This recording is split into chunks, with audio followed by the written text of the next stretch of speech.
We're continuing our lesson on rational exponents, continuing to simplify expressions that have rational exponents.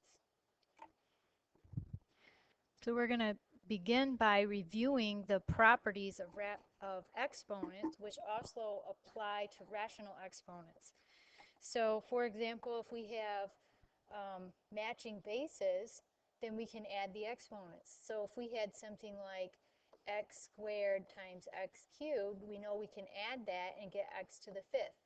The same thing works even if your exponents are fractions. Since the bases are matching, we can add the exponents, and that 1/3 plus 2/3 is 3/3. So we just get 8 to the first power. And our second example, our second property, is when you have a power raised to a power and then the entire expression is raised to a power, you multiply those exponents. For example, if we have x squared to the third power, we would multiply 2 times 3 and get x to the sixth. We could do the same thing even if the exponents are fractions and the bases are not variables. So 5 to the 1/2 raised to the fourth power would be 5 to the 1/2 times 4. Multiplying fractions, that gives us 4 over 2. 4 divided by 2 is 2, so we get 5 squared. 5 squared is 25. Next property says that if you have two bases, in parentheses, raised to a single power, you can separate it by distributing the exponent. For example, if we have 2x raised to the second power, that would be 2 squared times x squared, which would give us 4x squared. We can do the same thing even if the exponent is a fraction. So this gives us 4 to the 1/2 times 5 to the 1/2. Since a 1/2 power is the same thing as a square root, the square root of 4 is 2, so we have 2 root 5. Just a different form of the same thing using properties. Okay, 3 more properties. Next property here is showing what to do with a negative exponent. If you have a negative exponent, you make a reciprocal. So we have, for example, x to the negative 1. That's the same thing as 1 over x. So if we have 9 to the negative 1/2, that's the same thing as 1 over 9 to the 1/2. Since a 1/2 power is actually a square root, what it's asking is, what is the square root of 9? So we get 1/3. 9 to the negative 1/2 power is the same thing as 1/3.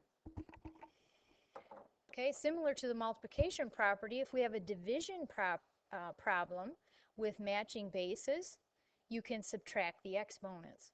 For example, x to the fifth over x squared is x to the third, subtracting exponents. We can do the same thing here. 7 to the 3/2 divided by 7 to the 1/2 would be 7 to the 3/2 minus 1/2. Since we have a common denominator, we can just subtract 3/2, subtract the numerators. 3/2 times 1/2 is 3/2 minus 1/2 is 2/2, and 2/2 is the same thing as 1. So it's just 7. Final property here. If we have a division problem like a over b to the m power, the m distributes to numerator and denominator, so that's the same thing as a to the m over b to the m. So in this example, this would be 5 to the 1/3 over 27 to the 1/3. Since we know that a 1/3 power is the same thing as a cube root, the cube root of 27 is 3, so we get the cube root of 5 over 3, and our denominator is appropriate as a 3, where it would not be appropriate as a 27 to the 1/3, because that needs to be rationalized. So using the properties, let's simplify this. First thing we'll do is we will take the numerator and write it as a rational exponent. So the index is the denominator, the exponent is the numerator, so we have x to the 3/4. Same thing with the denominator. So that's going to be x to the 2/8. 2/8 reduces, so now we have x to the 3/4 divided by x to the 1/4. Since we have matching bases, they're both x's, we would subtract our exponents. So 3/4 minus 1/4 is 2/4. 2/4 reduces to 1/2, so that's x to the 1/2. And since our original problem was written in radical notation, we'll take our final answer here and put it back in radical notation. Okay, simplifying here. First thing we're going to want to do is change 2.5 into a fraction. So that's 2 1/2, which is the same thing as 5/2. So we're looking at 16 to the negative 5/2. A negative exponent means make a reciprocal, so we have 1 over 16 to the 5/2. Changing the exponent into radical notation, that would be the square root of 16 to the 5th, since the denominator becomes the index. Well, the square root of 16 is 4, so that means we have 4 to the 5th, and 4 to the 5th is 1,024, so we get 1 over 1,024. Okay, in our next example, we're going to rewrite the rational exponent in radical notation.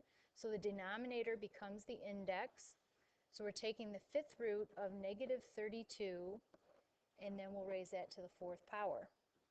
The 5th root of negative 32 is negative 2, and negative 2 to the 4th power is going to be positive 16.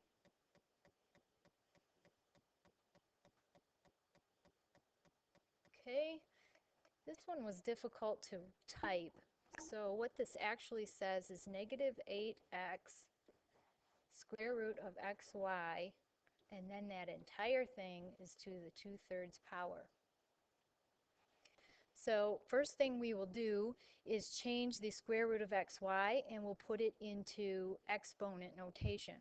So we'll have negative 8x times x to the 1/2 times y to the 1/2. All of that is still to the 2/3 power. We can combine the x's here because they have matching bases. So we're going to add x to the 1st and x to the 1/2. We need a common denominator, so x to the 1st is the same thing as x to the 2/2. So combining these, we get negative 8x to the 3/2 and y to the 1/2. Okay, all of this is still to the 2/3 power. So now we can distribute the 2/3 power, and we get negative 8 to the 2/3, x to 3/2 times 2/3. 3/2 times 2/3 is going to be 1.